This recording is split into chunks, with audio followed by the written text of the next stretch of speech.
Buenas tardes, niñas. En el día de hoy comparto este video para explicar la clase 3 de nuestra primera unidad. Nuestra primera unidad consiste en conocer y analizar la prehistoria. ¿Cuál es la prehistoria? Comienza desde el origen del hombre, es decir, desde el proceso de hominización, desde cuando nuestros antepasados se pusieron de pie, hasta el surgimiento de la escritura. Es un periodo de 2,5 millones de años, desde los primeros homínidos. Ese proceso le llamamos hominización, que fue el proceso biológico de transformación de un mono erguido, caminando en ambos de forma bípeda, hasta el hombre humano actual, ¿cierto? El hombre sabio, el Homo sapiens. Una vez explicado eso, nos toca ver cómo vivían los seres humanos en este tiempo prehistórico o paleohistórico. ¿Cómo era el modo de vida? ¿Cuál habrán sido las formas de organización? ¿Cómo habrá obtenido el alimento? ¿Cómo habrán pensado? ¿Cómo habrán sentido? ¿Con qué herramientas vamos a descubrir eso? Bueno, la arqueología, la paleoarqueología, los instrumentos paleoclimáticos, es decir, como los registros de cómo fueron los climas en los tiempos prehistóricos, nos van a permitir conocer cómo habrán vivido esos seres humanos. Entonces, en el día de hoy vamos a conocer el modo de vida durante el Paleolítico. Recuerda, el Paleolítico, la edad de la piedra tallada, cuando el ser humano ya usaba de forma extendida las herramientas de piedra. Entonces, el objetivo de la clase consiste en explicar cómo el uso de herramientas, el descubrimiento del fuego y el desarrollo del lenguaje, el arte y la religión permitieron a los seres humanos primitivos adaptarse a su medio ambiente y transformarlo. ¿Cómo se irán a adaptar esos seres humanos? ¿Cuál será el modo de vida que tendrán? ¿Habrán desarrollado la cultura? Bueno, van a ser preguntas que vamos a responder en esta clase. Y voy a compartir unos fragmentos de lectura que nos van a servir para ir introduciéndonos en el tema del modo de vida de las sociedades cazadoras recolectoras del periodo de la prehistoria, específicamente en la edad del Paleolítico, en la edad de la piedra tallada, de la piedra antigua, del hombre primitivo. Aproximadamente hace 100.000 años, 150.000 años en adelante, cuando surge el primer Homo sapiens. ¿Habrá desarrollo? ¿Cuándo surge la cultura? ¿Qué es la cultura? Vamos a responder. El concepto de cultura se reduce al de pautas de conducta asociada a determinados grupos de pueblo o a la forma de vida de un pueblo. Entonces la cultura para este autor es el desarrollo de la organización de una comunidad, es decir, la forma que adopta una sociedad específica. Existen distintas culturas. La cultura es la suma total de las ideas, de las reacciones emotivas. Estas van condicionadas y son las pautas de comportamiento habitual que los miembros de una comunidad han adquirido por instrucción o imitación y que comparten en mayor o menor grado. Es decir, la cultura está relacionada a las conductas, a las tradiciones que tienen. Por ejemplo, en tu familia, ¿cuál es la cultura de tu familia? ¿Cuál es el modo de comportarse? ¿Cuáles son las normas? Cuando alguien va más allá de la norma es castigado. Cuando alguien, para poder convivir, es necesario establecer normas de relaciones comunes. En ese sentido, la cultura tiene que ver con lo que nos une con los otros. La cultura no es individual, es colectiva. La cultura es el conjunto complejo que incluye conocimientos, creencias, arte, moral, ley, costumbre y otras capacidades y hábitos adquiridos por el hombre como miembro de la sociedad. Es decir, es un conjunto de elementos relacionados al pensamiento, pero también a la acción, al arte, a las herramientas que usa. Por ejemplo, en cada cultura se van a desarrollar distintos tipos de herramientas. De caza, por ejemplo, para el periodo de la prehistoria, pensemos que existe, por ejemplo, la punta Clovis, que es un tipo de herramienta circular, y la punta Folsom, que es una punta de lanza extendida. Eran formas de cazar distintas y por tanto se asume que eran culturas distintas.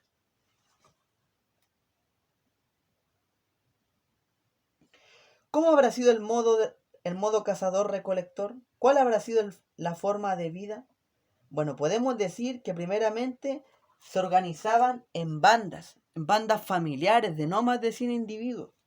Estas bandas familiares eran grupos pequeños y se dividían por género. Ahí comenzó la primera división del trabajo. Generalmente las mujeres se dedicaban a la recolección, que era el principal herramienta de subsistencia de una comunidad, de una banda. Y luego los hombres se dedicaban a la caza. La caza, ¿cómo podía ser? La caza podía ser una caza menor, es decir, de animales pequeños, a través de trampas, cazando pájaros, cazando conejos, ratas, lagartos. Y también la caza mayor, la caza de megafauna. El ser humano primitivo, el ser humano del Paleolítico convivió con fauna grande, megafauna, con mamut, con milodón. ¿Cómo los cazaban? Haciéndole una emboscada, rodeando al animal, y todo ahí lanceando, tirándole lanza, desbarrancándolo, es decir, haciéndolo correr, esperando que se caiga de un barranco, por empantamiento, es decir, llevarlo a una zona donde no se pueda mover, donde exista agua, que no le permita moverse a su gusto, ahí lo pueden cazar más fácil. Y también por agotamiento, perseguirlo hasta que se canse el animal, y ahí lo faenan.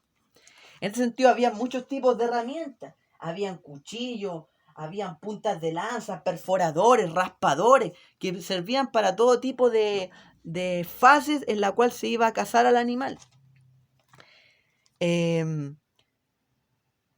Había muchos tipos de herramientas. Estaba el capillo, que era para raspar madera, el tajador para hacer machetes de piedra, el raspador para limpiar los cuerpos, el cuchillo para cortar simplemente, el perforador para cortar huesos, para perforar cuernos de animales, y la punta de que sirve de proyectil para cazar pájaros. En este sentido, el modo de vida cazador-recolector se basa en una organización nómade, es decir, ¿cómo vamos a cazar estos animales moviéndonos atrás de los animales? ¿En qué forma? A través de bandas familiares compuestas entre 40 y 100 individuos que se van a dividir el trabajo por género. Las mujeres van a la recolección y los hombres a la caza. De hecho, se dice generalmente que habían pueblos, culturas que estaban más abocados a la caza y otros más a la recolección. Sin embargo, la caza y la recolección son complementarias. Son parte de una división del trabajo, de la primera división del trabajo. ¿Qué más tenía estas sociedades primitivas? No solamente cazaban y recolectaban, también se piensa que desarrollaron la cultura, puesto que se han encontrado asentamientos humanos que han expresado arte, el arte rupestre, el arte primitivo. Vimos ciertas pinturas que hay en cavernas, vimos ciertas esculturas de piedra antigua de 20.000 años de antigüedad que muestran que el ser humano tenía una capacidad de representarse a sí mismo, o de representar animales, o de representar quizás deidades, seres superiores. Eso nos da cuenta de que el ser humano desde el tiempo primitivo tiene una espiritualidad. Cuando los antropólogos dan cuenta de esa conciencia, de esa noción de cultura, cuando el ser humano empieza a enterrar a sus difuntos. En un primer momento el ser humano, cazador-recolector, nómade, moviéndose de un lugar a otro, dejaba los cuerpos, se iba, practicaba el infanticidio. Si es que él no podía criarse al niño, bueno, al niño se le dejaba ahí. Pero en un momento del Paleolítico, principalmente en la edad del Paleolítico superior, a medida que transcurrieron los años, el ser humano empieza a complejizar su mente y se empieza a cuestionar su propia existencia. En ese sentido van a surgir los chamanes que van a conectar el mundo material con el mundo espiritual, el mundo de los muertos. Va a surgir el animismo como expresión religiosa. Se va a invocar a los espíritus del más allá.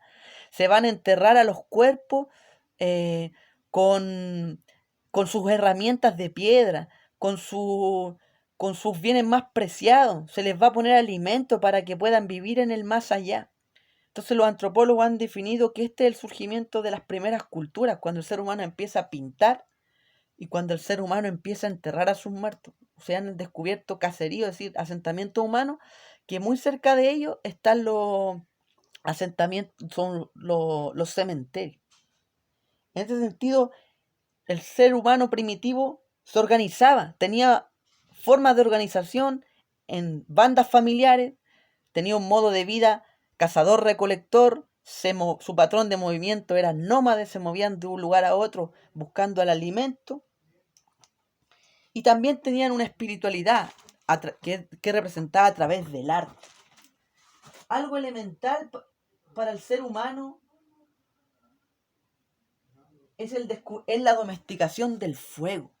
Si no hubiese sido por el fuego, la evolución no se hubiera podido completar. Voy a leer un texto que habla sobre la domesticación del fuego. Es evidente que la manipulación del fuego ha constituido uno de los avances más importantes dentro de la evolución humana. El uso y control del mismo puede ser una pauta más para distinguir al hombre de otros animales en cuanto a los cambios conductuales que se derivaron de su conocimiento. Su descubrimiento, entre comillas, supuso una auténtica revolución para los primeros homínidos, ya que el fuego ofrecía iluminación y calor, daba protección y superioridad frente a los depredadores y ahuyentaba a los insectos venenosos. El fuego también fue un agente de primera magnitud a la hora de cohesionar un grupo. Cuando el fuego cohesiona al grupo en torno a la fogata, todos han estado en un asado, que es algo que permanece en el tiempo primitivo. Si usted se da cuenta de esa necesidad del ser humano de juntarse en torno a un asado, esto viene de la época de las cavernas, en torno al fuego.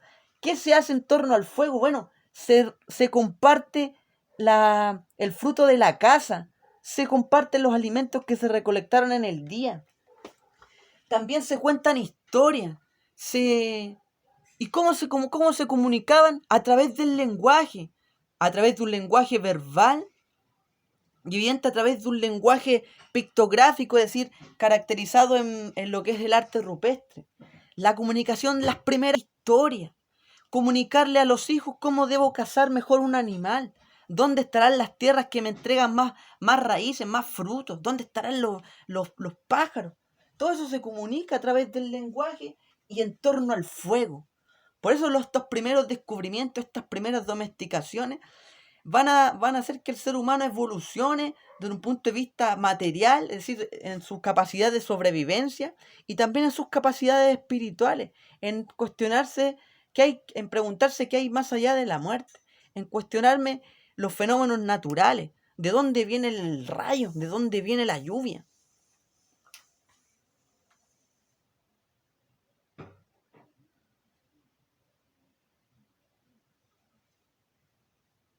Entonces dijimos que el modo de vida cazador-recolector se basa en el uso del fuego, que fue una herencia del hombre, del Homo erectus,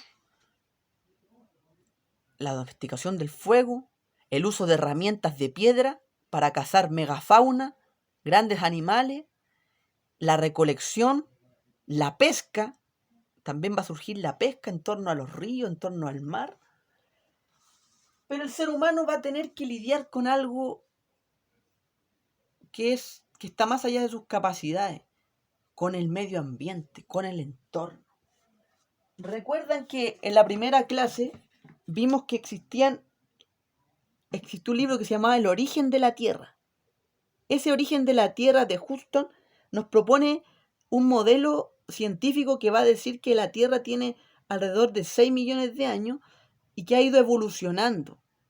Ha pasado por fases de calor, de frío, las especies han surgido especies, partiendo por por las bacterias hasta los peces, los seres más complejos, anfibios, reptiles, mamíferos. En este sentido, la Tierra ha condicionado a los seres vivos. Y el ser humano no va a escapar de ese condicionamiento, sobre todo en la edad de la prehistoria. De hecho, la edad de la prehistoria del ser humano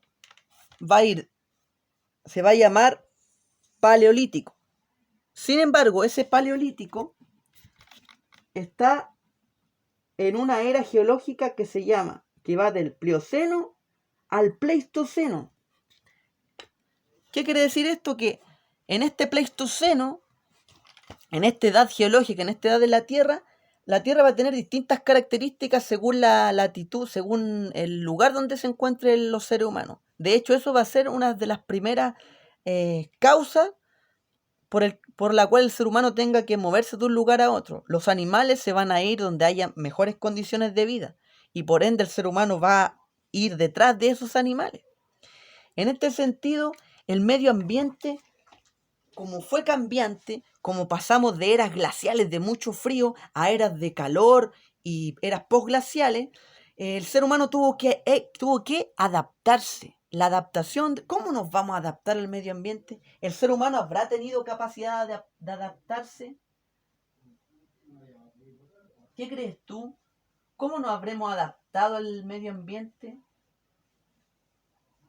¿Qué habrá pasado cuando se extinguió la megafauna? ¿A qué nos habremos dedicado? Van a ser respuestas que vamos a responder a lo largo de la unidad.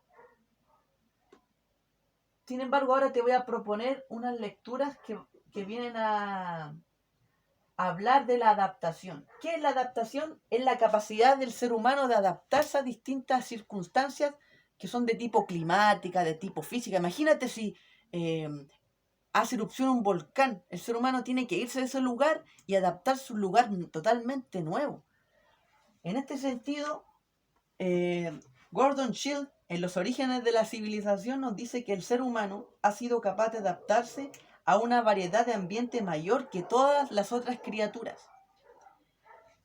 Ha sido capaz de multiplicarse con más rapidez que cualquier otro de sus parientes mamíferos. Ha sido capaz de vencer al oso polar, a la liebre, al halcón y al tigre en sus habilidades. El hombre puede, y de hecho lo realiza, vivir y procrear desde el círculo ártico, en el polo norte, cerca del polo norte, hasta lugares tan cálidos como donde está la línea del Ecuador entre los trópicos. De ahí que vengan los distintos rasgos y distintos colores de piel, ¿cierto? Harris, en nuestra especie, la evolución de la vida y la cultura humana, dice que durante el Paleolítico, la necesidad de compartir la alimentación entre todos los miembros del grupo era imperiosa. ¿Qué quiere decir imperiosa? Que era necesaria para adaptarnos. ¿Qué es lo que tuvo que hacer el ser humano? Colaborar entre sí. Aislado, solo, iba a morir. O sea, imagínate que lo peor que le podía pasar al ser humano era quedar solo o que lo echaran de su comunidad, de su banda. Entonces necesitaba sí o sí de estar aclanado en su banda, de ser parte de un conjunto para poder sobrevivir y desarrollar una economía de caza y recolección, que su fundamento es la cooperación. Entonces el fundamento elemental de la adaptación del medio es la cooperación entre los seres humanos. ¿Qué más nos dice Harris? Dice que esta capacidad imperiosa de cooperar tenía relación sobre todo con la caza, ¿cierto? Con la capacidad de contar con carne. Esto se debía a que era siempre azaroso e impredecible para un individuo el resultado de la búsqueda de animales muertos, y más delante de la cacería. La mayoría de las veces no había éxito, pero cuando sí ocurría, la distribución le permitía que todo el grupo se viera beneficiado. Es decir, era difícil la caza. A veces esa empantanar al animal, el animal se escapaba. El animal a veces se ponía muy bravo y no podíamos vencerlo. Entonces era difícil. Pero cuando se tenía éxito, esa gran porción de carne que no se lo comía uno, se lo comía toda la familia, todo el grupo de banda, toda la población nómade que mataba a un animal, toda se compartía. Los homínidos, los seres humanos, el Homo sapiens, se trasladaban para encontrar la comida. De esta manera, cada individuo trabajaba para todo el grupo. No había jerarquía, no había una división compleja del trabajo, solamente en torno a quién cazaba y quién recolectaba.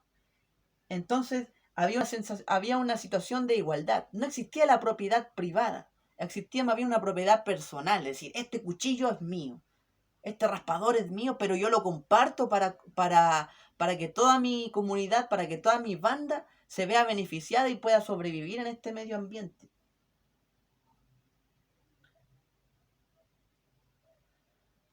No solamente de pan vive el hombre, dicho popular. El ser humano en los tiempos primitivos no solamente cazaba, no solamente recolectaba, no solamente se adaptó, también creó cultura, creó arte rupestre, creó estatuillas de barro y de piedra que representan mujeres, ¿cierto? Los antropólogos le llaman Venus, como la diosa romana de la fertilidad, evocando a Afrodita. Pero ¿qué es lo elemental de esto? Que el ser humano tiene la capacidad de crear, de ir más allá, pintar animales, pintar situaciones de la vida cotidiana, fue parte de algo elemental en la prehistoria. El lenguaje se desarrolló. El lenguaje permite al ser humano cohesionarse, el lenguaje permite al ser humano expresar la religiosidad, expresar sus sentimientos. Por ejemplo, García y Campillo nos dicen en el origen del hombre y del lenguaje, todo parece indicar que el lenguaje solo pudo aparecer en una especie en la que el proceso de simbolización, aunque primitivo, fuese ya muy activo. Sueños, capacidad de soñar, rituales, supersticiones. Este proceso va ligado a la complejidad social e implica una vida comunitaria muy intensa, lazos fraternos. El ser humano es gregario, quiere estar junto a los otros. Así pues, aparte de los indicios anatómicos, nosotros consideramos importantes los indicios culturales sobre el origen del lenguaje. Es decir, no solo basta una cuestión biológica, también basta una cuestión cultural, es decir, de creación humana. Por ejemplo, construimos herramientas. Es una tarea compleja, ya que requiere una selección previa de metales, planificación, contar con una técnica precisa para golpear los núcleos de la piedra de la forma adecuada y elegir las piedras en función del tipo de instrumento que se quiere obtener. Si a todo este proceso añadimos la transmisión de estos conocimientos a la descendencia, implica una habilidad cognitiva muy desarrollada en grandes grupos. El lenguaje es la única forma de mantener la cohesión social. Si no existiera el lenguaje, no podríamos comunicarle a los otros cómo hacer esa herramienta. La historia de generación en generación para adaptarse al medio es elemental. Entonces, para terminar, describamos y expliquemos el modo de vida cazador-recolector durante el Paleolítico. En el arte. ¿Cómo se llamaba el arte? Era arte rupestre. Era arte hecho en cavernas, ¿cierto? También habían estatuillas de piedra, que eran representaciones de mujeres relacionadas, se dice, a la fertilidad, a la fecundidad. Existía una adoración del ser humano en torno a la naturaleza de la mujer que da vida. En ese sentido se ha interpretado. La alimentación. ¿Cuál era la forma de alimentarse? Eran evidentemente omnívoros, es decir, comían carne y vegetales, cazaban animales pequeños, animales grandes, recolectaban frutas, raíces, hongos. ¿Qué tecnología usaban? Herramientas de piedra, punzones, flechas, raspadores, cuchillos. ¿Cómo se organizaban? En bandas familiares. ¿A través de qué? Del nomadismo, se movían de un lugar a otro. Las viviendas eran cavernas, eran hechas en piedra, ¿cierto? Después surgieron las viviendas de barro y paja. La religión, se habla de un espiritismo, de un animismo, una adoración en torno a los rituales, en torno a los animales, en torno a figuras femeninas.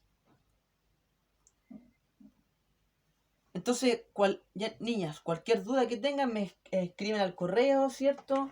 Espero haya sido de gran utilidad, espero haber aclarado algunas dudas, haber explicado el modo de vida cazador-recolector, el nomadismo, la sociedad de banda, las formas de vida, las expresiones culturales a través del trabajo con herramientas, a través de la comunicación, a través del lenguaje, a través del arte, como formas de expresión y adaptación del ser humano en el medio. Bueno, niñas, espero estén muy bien. Un fuerte abrazo, saludos a todas.